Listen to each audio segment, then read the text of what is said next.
현재 우리나라뿐만 아니라 전 세계적으로 맹위를 떨치는 이 코로나19 사태 때문에 부활절임에도 불구하고 현장 예배가 아니라 온라인 예배를 드리는 이런 상황에서 약간의 당혹감, 약간의 답답함 이런 것들이 존재합니다. 제가 태어나서 처음으로 부활절 예배를 이와 같이 온라인 예배로 드리는 그런 상황에 처한 것 같습니다. 부활절의 그 기쁨, 뭐 달걀이라든가 혹은 축하의 인사들, 예수님 부활하셨습니다 라고 하는 그런 선포, 이런 것들이 현장에서 함께 성도들과 이루어지지 않는 이 상황이 좀 낯설고 조금은 생경하기 때문에 불편한 것이 사실입니다. 이런 낯선 경험, 특별히 교회뿐만 아니라 전체 사회가 멈춰서는 듯한 낯선 경험으로 많은 사람들이 답답해하고 힘들어하는 그런 처지에 있고, 솔직히 이 정도의 상황이 아니라 경제적으로 엄청난 타격을 받아서 삶의 소망마저 위태한 사람도 있고, 심지어 코로나19로 인해서 목숨을 잃은 가족이나 친지를 갖고 있는 분들 때문에, 그 슬픔 때문에 부활절이 마냥 기쁜 것이 아니라 약간은 숙연해지고 들뜨지 않은 그런 상태에서 부활절을 맞이하게 되는 것 같습니다. 그런데 이 부활절 설교를 준비하면서 2000년 전에 제자들의 상황도 이와 비슷하지 않았을까.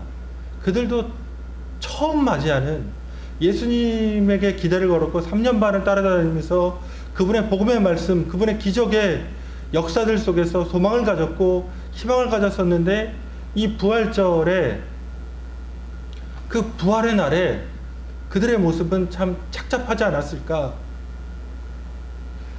생각해 보시면 아침 일찍이 막달라 마리아와 여러 여성들이 예수님의 무덤에 마지막으로 향유를 붓기 위해서, 바르기 위해서 갔다가 주님은 보지 못하고 천사의 고백으로 예수님이 부활하셨다는 말씀을 듣는 것으로 나옵니다. 주님을 찾으러 갔는데 그 시신이라도 어떻게 만지려고 갔는데 없어진 상황, 돌아와서 예수님이 부활하셨다고 증언했지만 대부분의 제자들은 다 믿지 않았습니다. 그 제자들 중에서 엠마오로 가는 두 제자가 있습니다. 그들은 믿지 않고 자기의 고향으로 예루살렘을 떠나서 낙향했습니다. 그리고 많은 제자들은 예수님을 죽였던 예루살렘의 시민들이 자신들도 해야 할까봐 스스로 자가격리하면서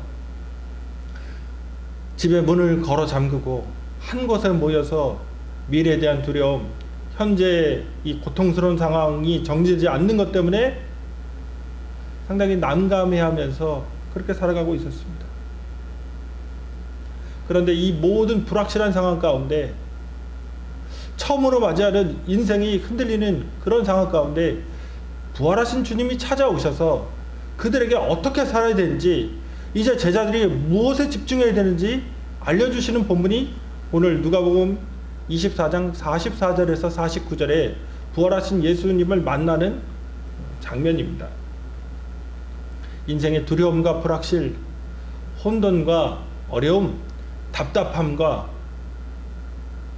그들의 연약함이 고스란히 드러난 그 상태에서 주님은 이제 우리가 어떤 사람이고 제자들이 어떤 존재이고 어떻게 살아야 되고 무엇에 집중해야 하는지 분명히 말씀해 주십니다.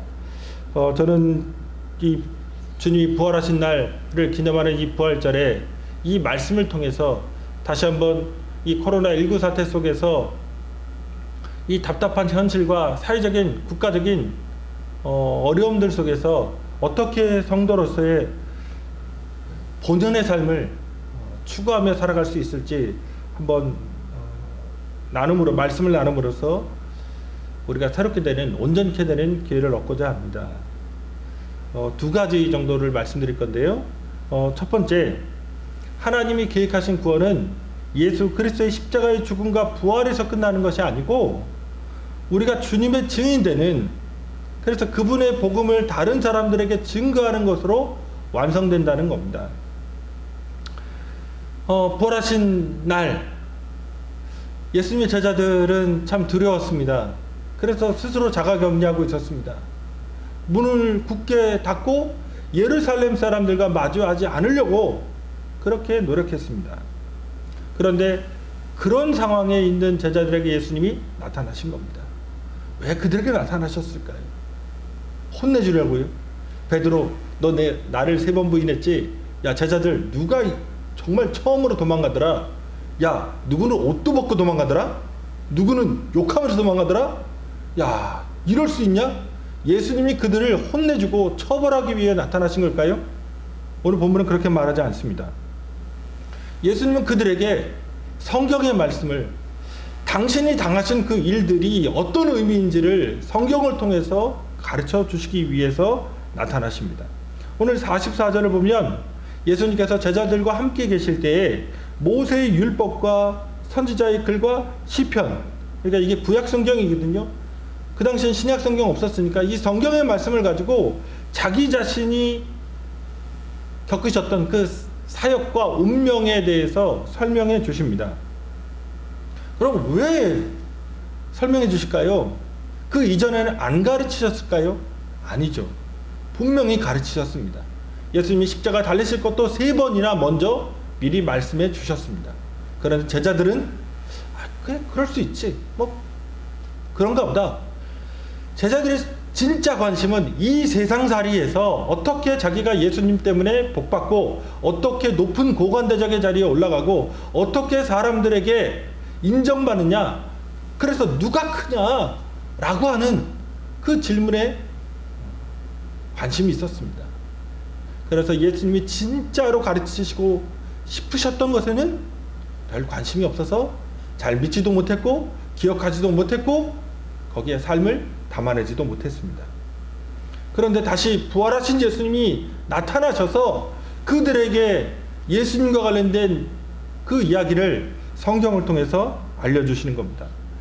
성경의 예언이 예수님에게서 이루어졌다는 겁니다.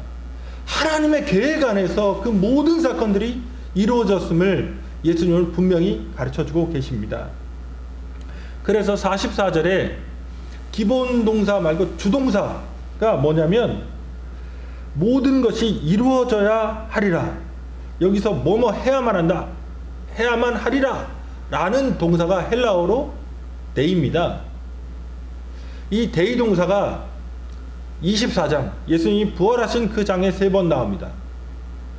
이 3번 다 무엇을 얘기하냐면 예수님께서 십자가에 못 박히시고 부활하시고 하늘의 영광 가운데 승천하시는 것, 이것이 반드시 되어야 될 일이라고 하는 것을 3번이나 7절, 26절, 44절에서 데이 동사를 통해서 얘기합니다.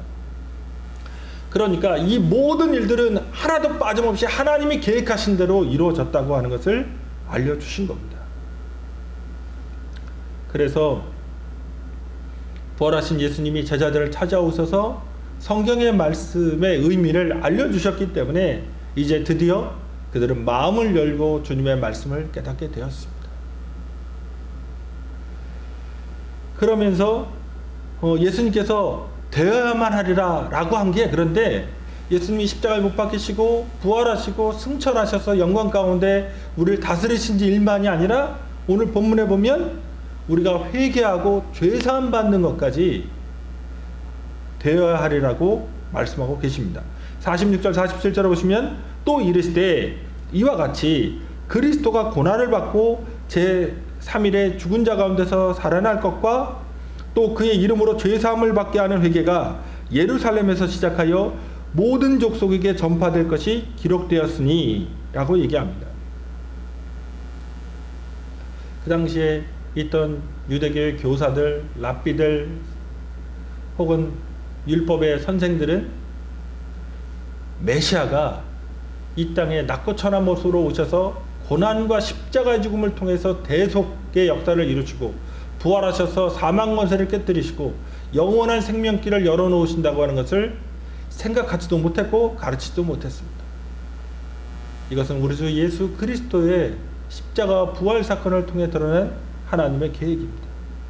그런데 이 하나님의 역사의 목적이 뭐냐? 죄사함과 회개라고 오늘 얘기합니다. 우리 모두가 죄인이라는 겁니다.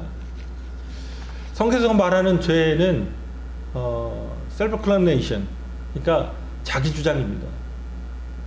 아담과 하와가 하나님 뜻대로 하나님께 순종하고 피조물인 자신들이 영광의 창조주이신 하나님의 말씀대로 살아가는 것을 결정하는 것이 아니라 내 상황에 따라, 내 기분에 따라, 내 의도에 따라, 내 감정에 따라, 내가 살아온 경험에 따라, 내 고집에 따라 내 삶을 내가 스스로 결정하고 그것을 이루려고 하는 것, 그런 태도가 성경에서 말하는 죄입니다.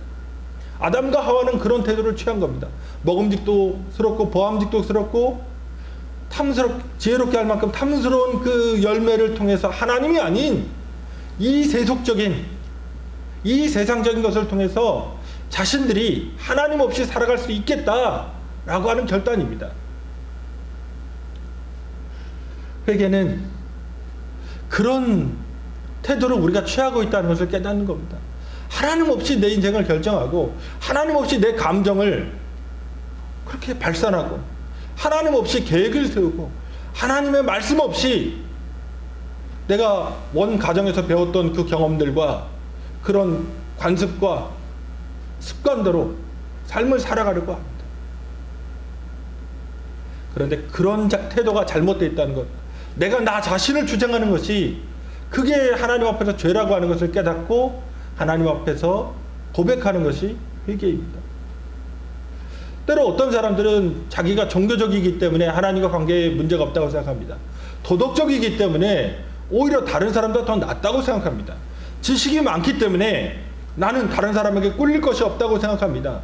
혹은 경제적인 성공, 경제적인 여유 때문에 복받은 사람, 은혜 받은 사람이라고 생각할 수도 있습니다. 그런데 하나님의 눈에는 그 사람은 자기 주장하는 죄인일 뿐입니다. 인간은 자기 성취를 통해서 자기가 이뤄낸 종교라든가 도덕이라든가 지식이라든가 아니면 물질이라든가 이런 것을 통해서 자기의 괜찮다고 하는 것을 입증하려고 합니다. 그런데 하나님은 그 모든 사람이 하나님 없이 자기중심적으로 살아가는 죄인이라고 하는 것을 말씀하십니다. 그러니까 자기중심적이기 때문에 자기 감정, 자기 충만하기 때문에 공부를 해도 결혼을 해도 회사 생활을 해도 심지어 교회 생활을 해도 갈등과 반목이 끊이지 않는 겁니다. 문제가 끊이지 않습니다. 그런데 회개는 하나님의 시각으로 우리를 바라보는 겁니다. 세상이 바라보는 시각이 아니라 하나님의 시각으로 바라보면 죄인일 수밖에 없는 우리를 깨닫게 됩니다.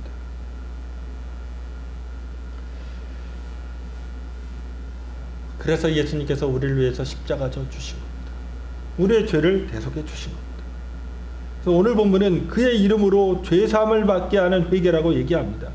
예수의 이름으로, 예수의 십자가 앞에 섰을 때 내가 죄인이라는 걸 깨달아야 된다는 겁니다. 그 십자가에 달려서 돌아가시는 그 예수를 보면서 내 자신이 하나님 앞에서 어떤 존재임을 철저하게 깨닫는 것, 그리고 그렇게 살아가지 않겠다고 이제는 하나님의 말씀대로 하나님의 인도함을 받아서 살아가겠다고 하는 것, 그것이 회개입니다. 그런데 보통 교회 안에 나와서 이제 그렇게 죄의식도 없이 살아가다가 나와 십자가의 예수가 관계없다고 그냥 그런 생각 가운데 살아가다 나는 괜찮은 사람이라고 생각하고 살아가다가 십자가를 마주대한 겁니다. 이제 내가 죄인 걸 깨닫습니다. 이제 회개했습니다. 그러면 구원이 완성된 것으로 넌 구원받은 성도다, 괜찮은 사람이다 라고 가르쳐 왔습니다. 그런데 오늘 본문을 다시 한번 깊게 들여다보면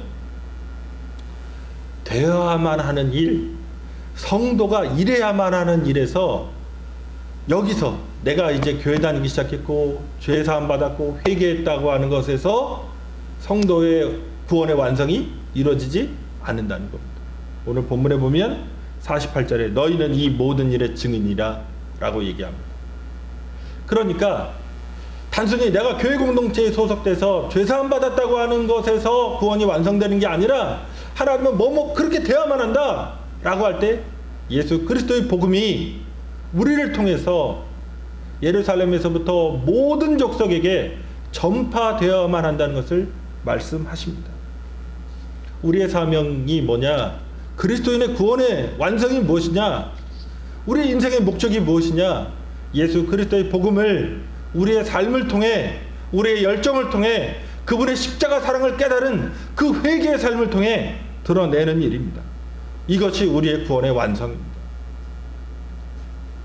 이 세상에서 이루어야 하는 것이 교회 다녀서 죄 용서받고 내가 회개한 자로 좀 다른 사람보다 도덕적으로 살면서 어쩌면 하나님이 주시는 물질적인 부요를 조금 더 누려가면서 사는 게 그리스도인의 목적이냐?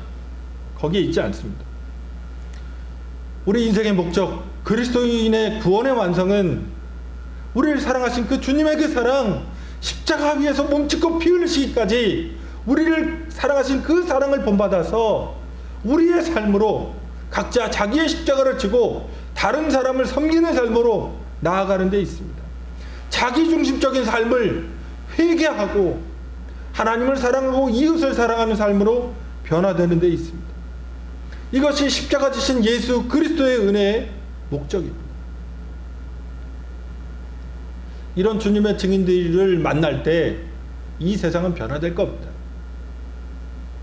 개독이라고 기독교를 욕하는 사람들이 이런 진짜 주님, 부활하신 그 예수 그리스도의 참 증인들을 만나게 될 때 삶으로 복음을 증거하고 희생으로 섬기고 눈물로 기도해주고 겸손하게 주님의 모습으로 다른 사람을 축복하는 그런 사람들을 만나게 될 때 바뀌게 될 겁니다.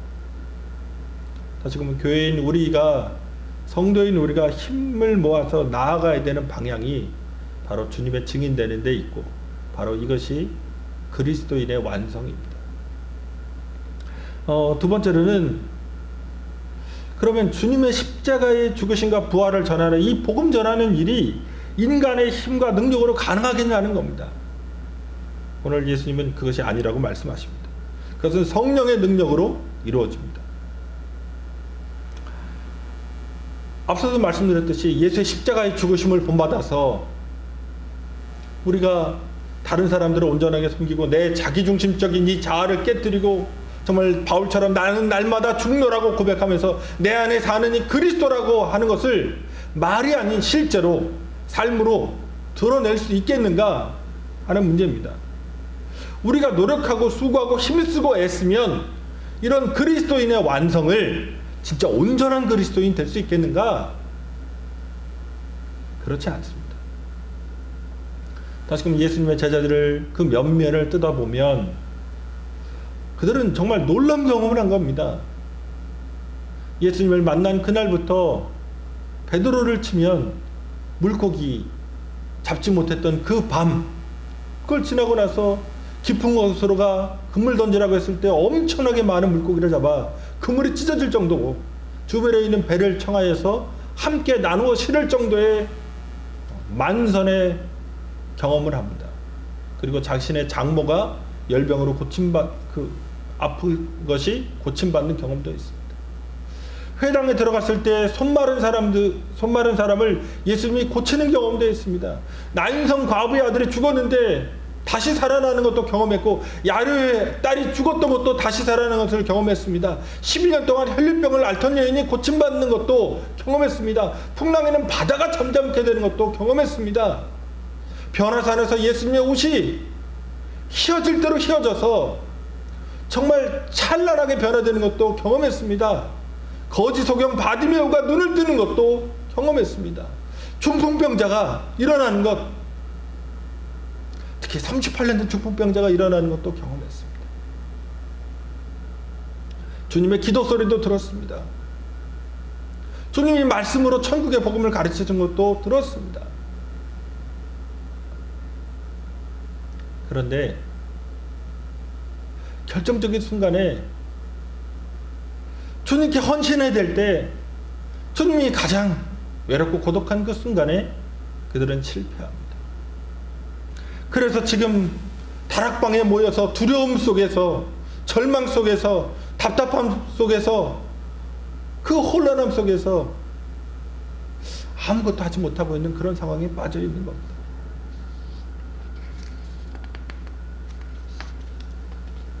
그런데 이게 우리들의 모습이기도 합니다. 주님을 잘 압니다. 심지어 성경 그 무슨 내용이 적혀 있는지 교회를 오래 다니면 오래 다닐수록 더 잘 압니다. 교회 문화와 관습과 전통과 혹은 교파 간의 그런 특징들까지도 잘 알 수 있습니다. 전문적인 신학교육을 받은 사람은 더 말할 것도 없고 교회 안에서 많은 교육들이 이루어지기 때문에 점차로 성도들이 예수님에 대해서 그 배경, 팔레스타인의 기후에 대해서 지리에 대해서까지도 잘 알고 있습니다. 그런데 그런 오래된 신자 혹은 교회에 뭔가 집중하고 열심을 가지고 있는 성도에게 고민이 있죠. 뒷그림자가 있습니다.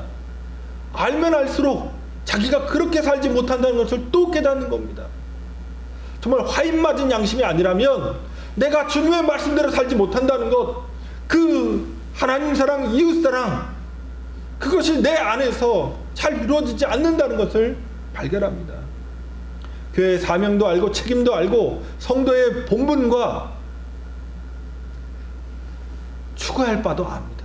경건 혹은 구제, 이 여러 가지를 압니다.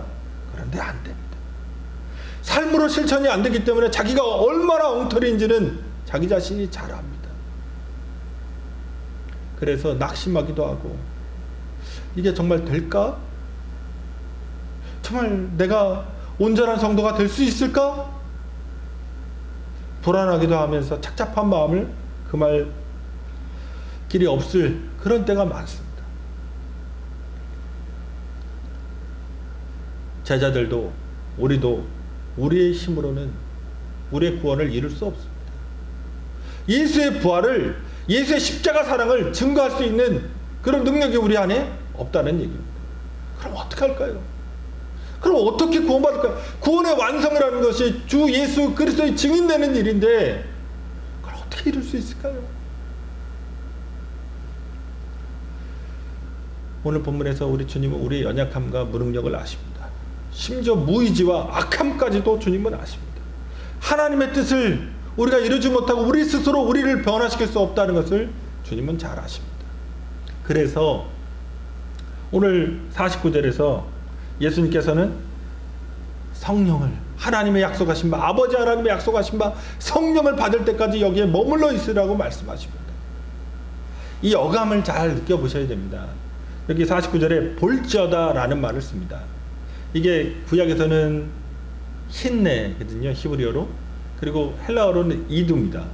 근데 힌네, 이두, 볼지어다, 영어로 LO, 로 이렇게 하는데 뭐 see, 뭐 behold, 뭐 이런 단어를 쓰는데 어감을 잘 익히셔야 돼요.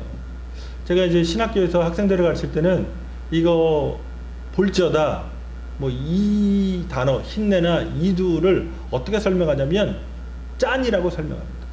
그러니까 갑자기 뭔가를 해답을 보여주는 겁니다. 짠! 하고. 그러니까 보라! 처녀가 잉타의 아들을 낳으리니 이 보라! 이런 거. 하나님의 해답입니다. 하나님의 솔루션이에요. 그러니까 이 어감을 잘 보셔야 됩니다.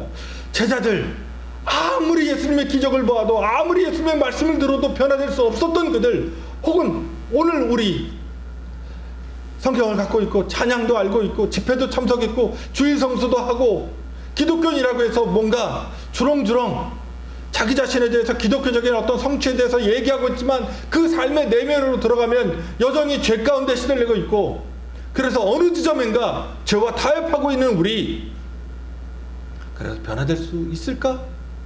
온전할 수 있을까?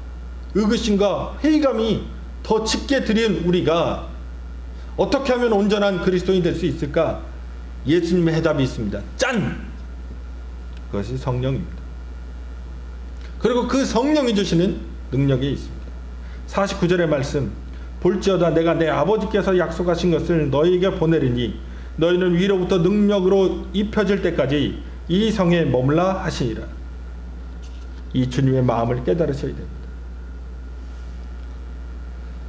앞에서 모든 족속에게 복음을 전파하라고 말씀하셨습니다.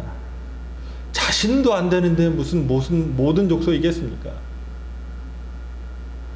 벅찬 목표이고 이룰 수 없는 목표입니다. 그런데 예수님께서 해답을 주셨습니다.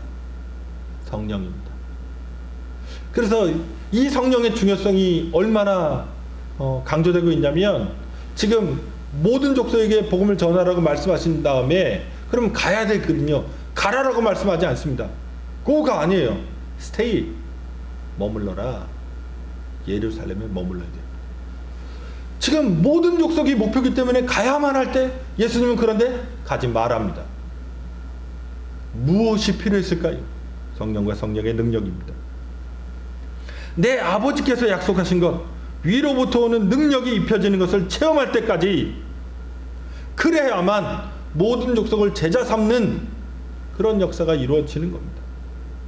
자, 여기서 또 한번 생각을 해보십시오. 마태복음에 보면 예수님의 맨 마지막 말씀, 당부의 말씀은 마태복음 28장 20절입니다. 이걸로 끝나니까요. 28장 20절로. 볼지어다 내가 세상 끝날까지 너희와 항상 함께 있으리라. 모든 족속으로 제자를 삼으라고 하는 예수님의 말씀을 어떻게 이룰 수 있을까요? 여기도 볼지어입니다. 짠! 대답이 있다. 내가 함께 한답니다. 그러면 누가복음은 성령이고 예수님께서 마태복음은 함께 하신다는 겁니다. 이걸 종합하면 어떻게 될까요? 예수 그리스도는 하늘 보좌에 승천하여 오르시고 성령을 보내주셔서 성령을 통해 우리와 함께 하시는 겁니다. 성령이 우리와 함께 하셔서 역사하실 때 우리는 온전한 신앙인으로서 성장하고 변화될 수 있습니다. 예수님을 십자가에 못 박아 죽인 예루살렘의 주민들을 피해서, 그들의 시선을 피해서 문을 닫고 자가격리하고 두려움과 공포 속에서 어떻게 살아갈지를 깨닫지 못하고 있던 이 제자들에게 예수님은 오셔서 해답을 알려주십니다. 성령의 능력을 받으라는 것. 실제로 제자들은 성령을 받고 난 이후에 숨어있지 않았습니다. 공개적으로 예루살렘 거리에 나아가서 성전에 모여서 공개된 장소에서 그리스도 예수를 증언했습니다. 다시금 우리가 주님의 사람으로서 담대하게, 주님의 사람으로서 온전하게, 주님의 부활의 증인으로 살아갈 수 있는 것은 성령을 체험할 때입니다. 그런데 한국교회에 오해가 있습니다. 마치 성령을 어떤 능력이나 수단으로, 예를 들자면 아이언맨의 슈트 같은 겁니다. 정말 거지 같고 심장도 날아간 애가 아이언맨만 슈트만 입으면 날아다닙니다. 뭐든지 할 수 있어요. 엄청난 일을 합니다. 손에서 광선도 쏩니다. 그래서 다 바꿔놓습니다. 성령이 마치 내게 임하면, 나는 거지 같은데 성령만 임하면 내가 기도하면 응답받고, 내가 기도하면 돈이 주어지고, 내가 기도하면 승진도 하고, 내가 기도하면 뭔가 가정이 다 평안해지고, 막 이런 아이언맨 슈트로 성령을 생각할 때가 있습니다. 다시금 성경의 본질은 자기중심성이 죽어지는 겁니다. 내 주장이 죽어지고, 내 자아가 죽어지고, 내 고집이 깨지고, 하나님만, 그리고 내 주위를 살아가는 그 다른 사람들을 위해서 나 자신을 개방하는 것, 이웃사랑으로 들어가는 것이 성경의 본질입니다. 사이비 이단들은 성령과의 인격적인 교제가 아니라 이렇게 능력, 뭔가 막 뭐가 바뀌고 이빨이 금리빨이 되고 이런 것들에 집중합니다. 그러나 성경이 말하는 성령이 충만하신 예수 그리스도는 십자가 지신 예수 그리스도이십니다. 다시금 성령과의 교제에 힘쓰셔야 됩니다. 자, 그리스도인의 온전한 구원의 완성이 주님의 복음 전하는 것이라는 것, 내 개인이 구원받고 회개하고 죄사함받은 것으로 만족하는 것이 아니라는 것. 그런데 그 예수의 증인되는 사명이 내 힘으로 할 수 없고 성령의 능력을 덧입어서야 가능하다는 것. 그런 성도가 되기 위해서 기도하고 주님께 의지하고 성령을 모셔드리고 성령의 인도함 받아 살아가는 것, 그것이 성도의 삶의 모습입니다. 이 부활절에 여러 가지 답답함이 있고 사회적으로 어려움이 있지만 다시금 그리스도인됨을 이 무엇인지를 집중하고 이와 같이 예수 그리스도의 복음의 증인되는 부활의 증인되는 사명을 성령과의 교제를 통해 이루어 가시는 여러분 되시기를 주님의 이름으로 축원드립니다. 기도하시겠습니다. 오늘도 고목까지 오신 아버지 하나님, 우리가 그리스도인 된 것이 모두 예수 그리스도의 십자가 부활의 은혜와 은총 덕분입니다.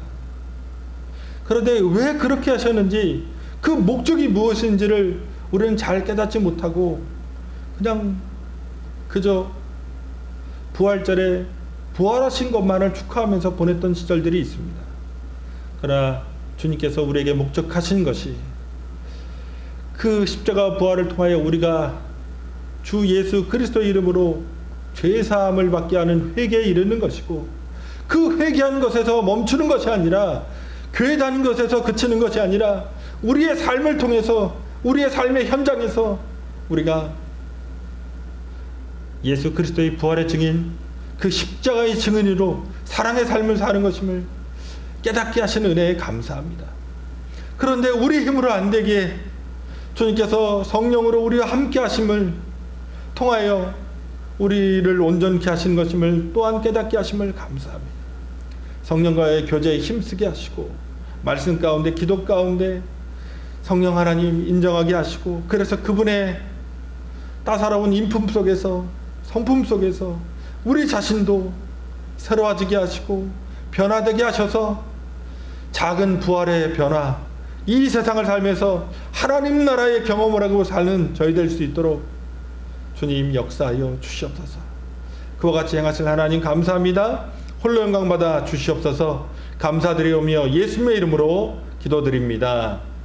아멘.